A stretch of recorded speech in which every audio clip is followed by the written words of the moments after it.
accident, ça ne prévient jamais vraiment. Ce jour-là, il a détruit ma vie et c'est mon rêve. Il y a ceux dont on se relève, ceux qui laissent des traces, Well, you say, you know, after all, if I've done that, I can do more. et ceux qui vous marquent à vie. Une qui est venue comprimer la moelle épinière et qui m'a laissé paraplégique. C'est le destin de ces 3 pilotes dont nous allons partir à la rencontre. Leur force à se relever face aux épreuves va vous bouleverser. Brian, pilote de motocross, a touché son rêve avant que tout ne s'effondre. Alessandro, pilote de Formule 1, a gagné 4 médailles d'or paralympiques après avoir pourtant affronté la faucheuse. Fred, champion du monde de supermotard, monte à présent sur scène en fauteuil, marqué à vie par un accident. Installez-vous, nous allons à la rencontre de destins hors du commun.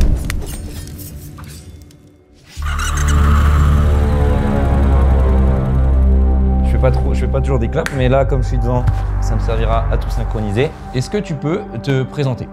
Je m'appelle Brian Moreau, j'étais professionnel de motocross. Et malheureusement, je me suis blessé gravement il y a maintenant 5 ans. Brian, c'est le destin fatal d'un prodige. Dans son domaine, c'était le meilleur, le futur.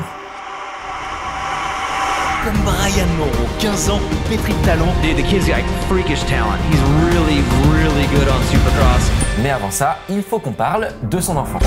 Donc il y a un jour, un beau jour, j'étais en train de jouer dans une allée, dans l'allée devant chez moi avec des amis, et puis je vois mon père qui me ramène une moto et j'étais tout fou. Donc j'avais 6 ans et puis j'ai tout de suite appris à passer les vitesses. Je crois que 2-3 semaines après, j'étais déjà en train de faire une course. Oh mon Dieu, il est premier.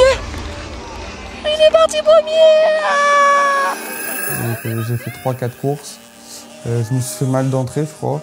Et je suis revenu à la finale et ils ont appris que du coup que j'avais pas l'âge de rouler. Donc j'ai fait toutes ces courses-là sans avoir l'âge. Ah, il a fait le shot. Donc ouais, c'était un truc de fou et c'est comme ça que j'ai mis le pied à l'étrier, quoi. À ce moment-là, Brian découvre ce qui deviendra bien plus qu'une simple passion. Quand d'autres enfants terminaient l'école, lui allait rouler. Je passais mon temps à faire de la moto et puis à cette époque-là, voilà, je commençais, je regardais toutes les vidéos, le supercross américain, tout ça. Et puis voilà, c'est ça, mes journées c'était un peu l'école, moto, je jouais, dès que je rentrais c'était moto, pardon. Et puis l'envie était là et voilà, je pensais qu'à ça, je mangeais, je dormais moto, quoi. Comme beaucoup d'enfants, peut-être toi, derrière cette vidéo, Brian rêve grand. Pour certains, c'est de devenir astronaute, pompier ou président. Mais Brian, lui, a un rêve bien différent, celui de devenir champion du monde. Le but c'était d'être champion du monde, on va dire. J'aurais aimé être champion du monde. Voilà, je peux aujourd'hui dire que je serai jamais champion du monde, mais le but c'était de l'être, et avant de partir aux États-Unis, bien sûr. Et ça a été hyper compliqué, j'étais un peu... Malheureusement, j'ai pas eu une enfance facile. Et c'était à l'époque où mon père commençait à avoir des problèmes judiciaires, donc vraiment compliqué. Du coup, j'ai dû faire des sacrifices, partir chez Bud très tôt, très jeune. Quel âge quand t'es parti? J'avais 12 ans. 12 ans. Brian n'est définitivement pas un enfant comme les autres, il est l'heure que je vous parle de son parcours.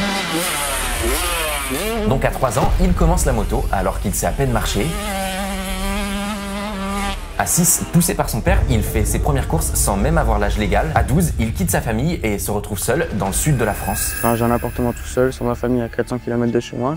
Ça a été un coup dur, mais je pense qu'il faut savoir ce qu'on veut dans la vie, donc j'ai pris conscience de ça. Et si je vous avouerai que des fois, il y a des hauts et des bas, mais quand on s'arrête, on y revient toujours. Un peu comme une drogue. Mais... Malgré ça, il est devenu champion de France et d'Europe en 2012 et il remettra ça en 2013, 2015 et 2016, année à laquelle il ajoutera un titre de vice-champion du monde.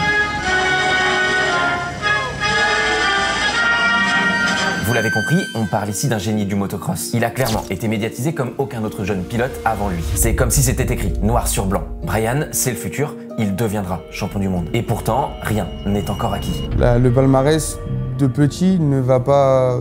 Quand tu arrives chez les grands championnats du monde, ça ne va pas dire grand-chose, tu vois. C'est toujours bien, j'ai toujours montré petit que j'étais présent.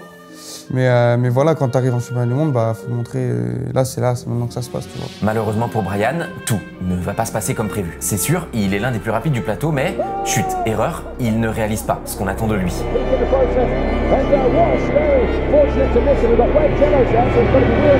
Ouais, sur un tour, je savais que je pouvais être très très rapide. Maintenant, physiquement, j'étais juste pas là.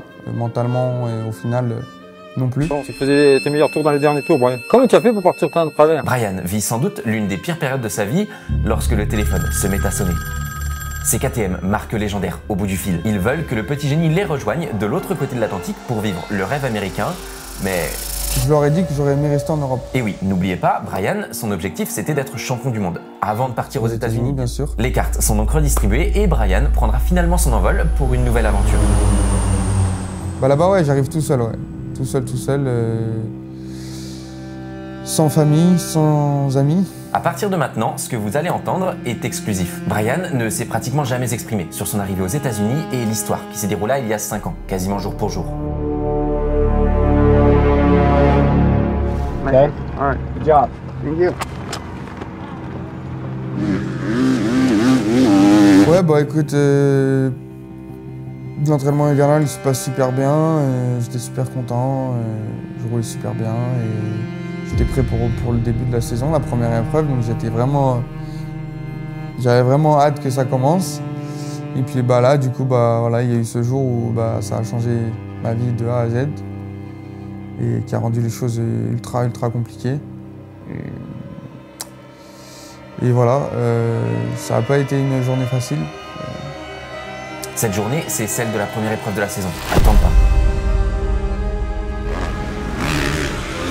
Brian est attendu, c'est le nouveau venu français aux États-Unis. Honnêtement, je me sens bien.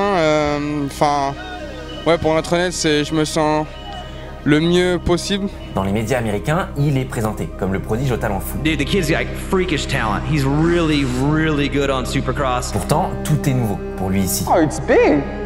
I thought it was like smaller, you know? Everything looks bigger from the face. You always got to look at it from the landing back. Nous sommes le 15 février 2020. Côte est des États-Unis, il fait beau pour la première sortie officielle de Brian sur une piste américaine qui sera aussi sa dernière. Il chute dès les essais. What a nightmare. You come to America, you dream, you want to race, your second lap of your first practice. And that's what happens. Unbelievable. Très vite, les nouvelles arrivent en France. D'après les premiers témoignages d'un article en ligne, voici ce que l'on sait. Le pilote KTM, Troy Lee Design, est passé par devant sa KTM pour atterrir la tête la première sur le saut d'après. La GoPro de son casque est totalement écrasée. Le pilote numéro 104 est à terre, il ne bouge pas. J'ai mon rêve et je me sentais vraiment bien et voilà, c'était ma force, mon truc et puis voilà, mais le jour où j'ai eu mon accident, bah, j'ai tout de suite décroché et au bout d'un moment, enfin au tout début, je voulais vraiment plus trop entendre parler de ça. Les mots sont forts, mais il faut vous rendre compte que c'est un séisme qui vient bouleverser la vie de Brian. Sur internet, une solidarité se crée. Les nouvelles de Brian se font rares, alors on croise les doigts. Ma vie change du tout au tout, je me retrouve à plus avoir l'usage de mes jambes, à plus faire ce que j'aime et arriver dans un centre de rééducation en France sous la pluie au mois de février, à plus voir ma famille à 2 heures de chez moi. Donc j'ai été rapatrié à Nantes. Pendant 2 ans, Brian va disparaître. Donc ça a été compliqué et j'ai mis de longs mois avant de revenir. J'ai dû me reconstruire. J'ai passé presque 2 ans. Quand je dis des longs mois, c'est vraiment des longs mois parce que j'ai passé presque 2 ans à plus vouloir entendre parler de la moto. Je suis pas sorti de chez moi pendant 1 an et demi. J'ai commencé à côtoyer mes potes, sortir un peu, découvrir un peu d'autres choses. Et puis notamment, du coup, j'ai commencé à vouloir faire un peu de rap, de musique et tout. C'était aussi une manière de t'exprimer voilà. sur ce que tu ressentais, quoi. À cette époque, c'était vraiment une manière de... Ça m'aidait vraiment... ça m'a aidé à passer un step dans ma rééducation. Et tu sais, dans ma tête, c'est vraiment trop brouillon. Toute ma vie, j'ai vu Daron bien trop faire le con. C'est par la musique et une surprise inattendue que Brian va peu à peu sortir la tête de l'eau. Et là, il y avait mon petit frère, un jour, il me dit... ou je sais plus, je lui dis, ouais, tu veux faire de la moto, toi ? Il me dit, oh, moi je veux faire de la moto. Little Boy, c'est le surnom de son petit frère. Et ne soyez pas surpris, il suit les traces du grand. Ne voyez pas en qui gagne son frère. Les parcours sont différents, mais il a permis à Brian de revenir peu à peu sur les terrains. Ça m'a j'ai repris goût à ça. Le jour où quand je fais la moto, même si c'est compliqué, c'est pas tout le temps accessible, les terrains c'est galère. Mais il progresse tout doucement et on verra jusqu'où il ira. Mais déjà, je suis très fier de lui. Cette histoire, pour le coup, n'est pas encore vraiment une happy ending. J'aurais aimé vous dire que Brian était de retour sur ses jambes, qu'il avait réussi à reprendre la course, mais la réalité, c'est qu'il se bat chaque jour. Le chemin est encore long, mais avec la musique ou son rôle d'entraîneur, je suis sûr qu'il parviendra à se relever. Peur de rien, il faut y aller, quoi. Et merci beaucoup. De rien, merci à toi en tout cas. Vous êtes au volant d'une monoplace qui, dans quelques instants, explosera en 1000 morceaux. Mais avant, un peu de contexte pour cette histoire. Nous sommes dans les années 90. Alessandro Zanardi, pilote italien, malgré 41 courses disputées, ne parvient pas à atteindre de bons résultats en Formule 1. Alors, il part se faire un nom en kart, le championnat américain de l'époque. Là-bas, il régale.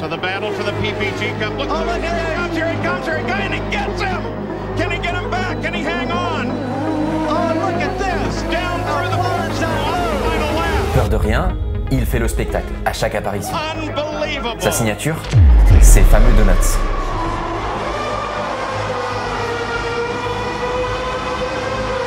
Dès qu'il gagnait, il faisait hurler les pneus en tournant sur lui-même. On arrive alors au 15 septembre 2001.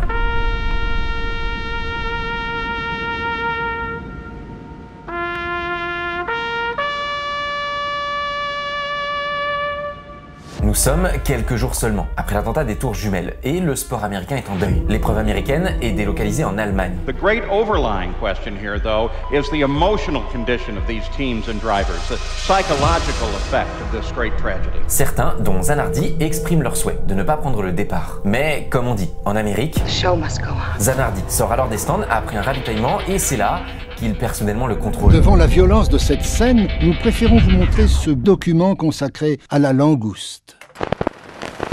La langouste se nourrit exclusivement de fruits de mer. La sirène, c'est les équipes médicales qui se précipitent. On le prend en charge rapidement, puis il quitte le circuit, inconscient. À cet instant, dans l'hélico, personne ne pense qu'il s'en sortira, et pourtant, placé en coma artificiel, il se réveille 3 jours plus tard, sans ses jambes, mais avec un mental d'acier. Yeah, I think I can call what happened probably the greatest opportunity of my life. Par exemple, la légende raconte que c'est lors de la remise des prix en fin de saison 2001 que Zanardi se releva pour la première fois. À partir de là, il apprend à marcher avec des prothèses.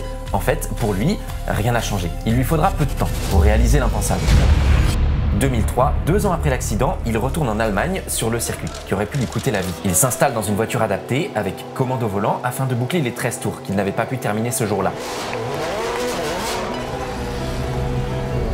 Il voulait terminer cette course dans le même rythme qu'il l'avait débuté. Alors, chose folle, 5 ans plus tard, il réalisa un temps qu'il aurait placé 5e ce jour-là. Zanardi prouve au monde que rien n'est impossible et ce n'est que le début. En 2005, il s'engage en WTCC au volant d'une BMW. Welcome to my office. I got special brake pedal.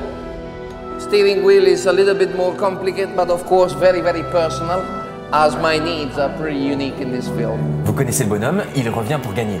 Et il gagne. When you are passionate for something, it's much easier to let the good result. Comme un symbole, à chaque victoire, il célèbre exactement comme avant, en faisant hurler ses pneus comme si son accident n'avait jamais existé.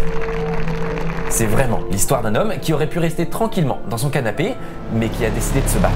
You gotta be curious, and I'm a very curious person. Curiosity leads you into finding passional aspects in everything you do.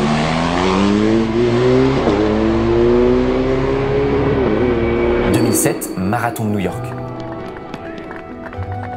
Vous vous dites que ce n'est pas un endroit pour Alex, mais il y terminera 4e, alors qu'il s'était engagé un mois avant sur un coup de tête. Une idée germe alors, participer aux Jeux paralympiques. En 2012, Zanardi aura 45 ans. C'est un peu fou, mais il s'y lance. Il s'entraîne encore et encore, avec la même obsession que lorsqu'il pilotait. Ironie du sort, les JO se dérouleront à Brands Hatch. Un circuit automobile sur lequel Alessandro avait déjà roulé sans jamais réussir à s'imposer. Cette fois-ci, c'est différent. Il vole littéralement sur le circuit et il le fait.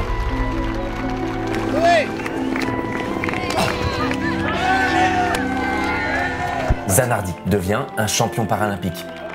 À Londres 2 fois, puis à Rio 4 ans plus tard, 49 ans donc, il remet ça pour 2 autres médailles d'or. Rien ne l'arrête, pas l'accident, pas l'âge, pas les obstacles. Zanardi est devenu bien plus qu'un pilote, il est une légende vivante. Sometimes you get a lucky day and some days you get a bad one, like it happened to me September 15, 2001. And you fall down a lot. But if you don't really hit the ground, well, it's a new opportunity to climb again. 10, 9, 8, 7, 6, 5, 5, Moi, c'est Fred Guérin, ou Five. J'étais pilote professionnel de moto, j'ai eu un accident qui m'a laissé paraplégique et aujourd'hui je fais de la musique.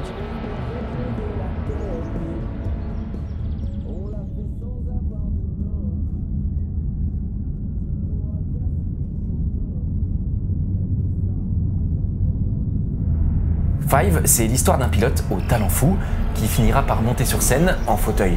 Vous vous en doutez, rien ne le prédestinait à un tel futur. Vous connaissez peut-être sa musique, il est temps de connaître son histoire. Ouais, ça a commencé très jeune, j'avais 3 ans. 3 ans, j'avais un deal avec mes parents, c'est que je les harcelais pour faire de la moto.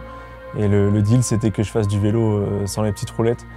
Et du coup, j'en faisais tous les jours dans la maison, dans la cour. Et j'ai eu ma première moto à 3 ans. Et ensuite, j'ai jamais arrêté. J'en faisais tous les soirs, dès que je rentrais de l'école. C'est l'avantage d'habiter à la campagne. Et voilà. Lorsque beaucoup d'enfants rentrent de l'école et regardent la télévision, lui fait partie de ceux qui préfèrent aller jouer dehors, prendre sa moto et s'amuser.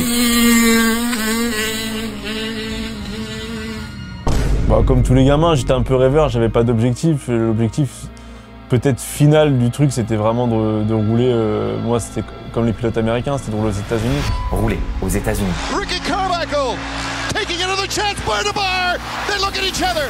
Là-bas, les shows sont grands, l'argent est omniprésent et les pilotes sont de véritables stars. Mais le chemin pour atteindre ce rêve est difficile, surtout lorsque l'on vient d'une petite campagne française. Alors, il faut s'entraîner, rouler sans relâche et faire face aux blessures. Je me suis cassé les 2 poignets la même année, mais je devais avoir 13 ans. C'était mes premières fractures. Après, j'ai beaucoup enchaîné. J'ai fait tibia, j'ai fait les coudes, les omoplates, humerus, enfin j'ai fait plein de choses.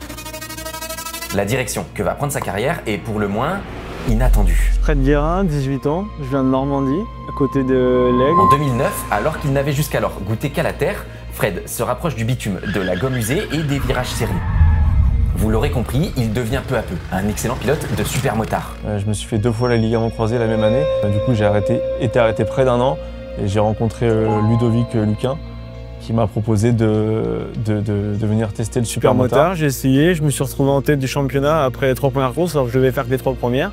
Donc voilà, ça s'est passé comme ça, après ça s'est enchaîné et voilà. On peut le dire, ce nouveau sport va lui réussir. 2010, Fred devient champion de France supermotard S3. 2011, il récidive, devient également champion des États-Unis et champion du monde junior par équipe. Vous avez compris, il est à peine majeur, mais une très belle carrière se dessine peu à peu. 2013, c'était une année qui a très bien commencé. J'ai gagné mon premier Grand Prix en supermotard en Italie.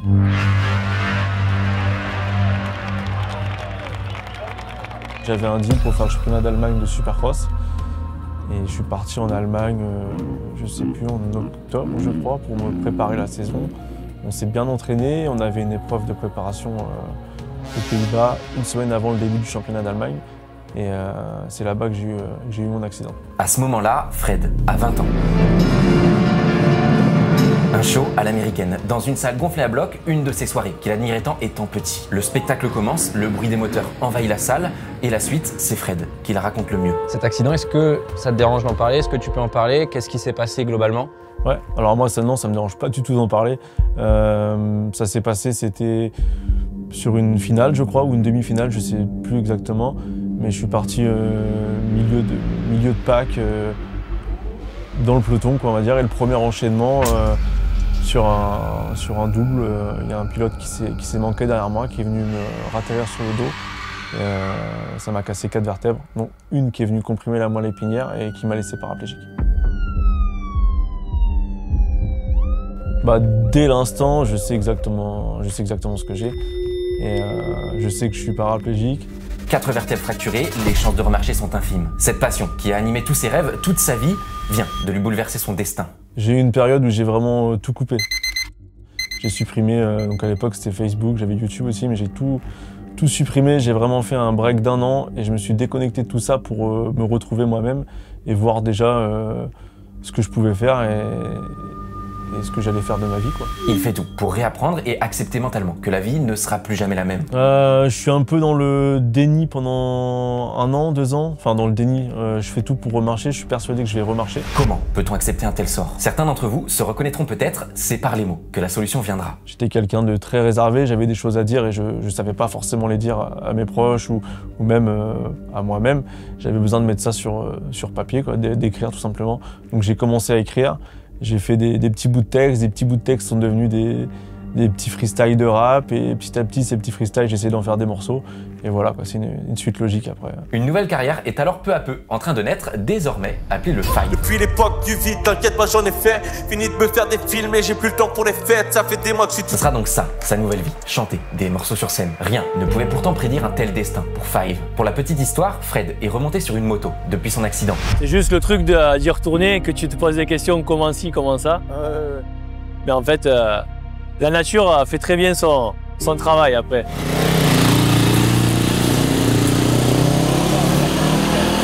D'abord en super motard, puis sur une piste de motocross il y a un an. C'est à cette occasion que j'ai rencontré Five pour la première fois. Ex-champion du monde, de retour sur une moto, son histoire m'a bouleversé. Avec du recul, quand on est dans le sport comme ça très jeune, on a l'impression que tout tourne autour de ça.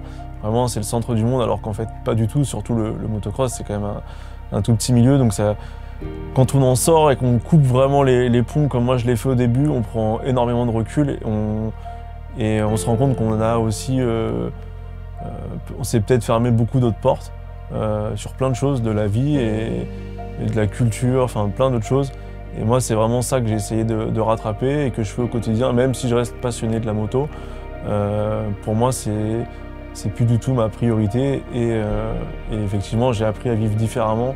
Et j'en suis très content, je suis très content d'être sorti de ça et d'avoir découvert plein de nouvelles choses. Ouais, globalement, tu t'ouvres davantage à toutes les possibilités depuis quoi. Exactement. C'est ce que j'ai fait quand j'ai eu mon accident et que j'ai coupé tous les ponts. J'ai essayé des trucs tout bons mais que je faisais pas avant. J'ai lu pas mal de bouquins, j'ai lu pas mal de choses et j'ai essayé aussi pas mal d'activités que je n'aurais jamais pensé aimer.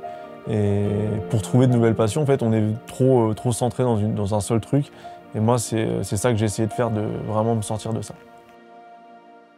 Merci d'avoir regardé cette vidéo, je voulais la faire depuis tellement longtemps. Je suis super fier de pouvoir vous proposer ces portraits et d'avoir été à la rencontre de ces pilotes. Merci à la Radio Alouette d'avoir financé une partie de ce format. Si vous êtes dans le Grand Ouest, c'est une superbe fréquence à laquelle vous branchez. Le destin de ces trois-là est vraiment force de courage. Si vous avez des objectifs, ne les perdez pas de vue, car rien n'est impossible. Pour gravir la montagne, il faut déjà s'y lancer. Pour ma part, je continuerai cette année à vous produire des vidéos en espérant pouvoir enfin vivre de ma passion. Montez dans le bateau. Si vous n'êtes pas encore abonné, cliquez et partagez cette vidéo. Si vous l'avez aimé, ça aide vraiment mon travail. Un immense merci à tous ceux qui ont rendu cette vidéo possible. On se retrouve très bientôt pour une nouvelle. Prenez soin de vous.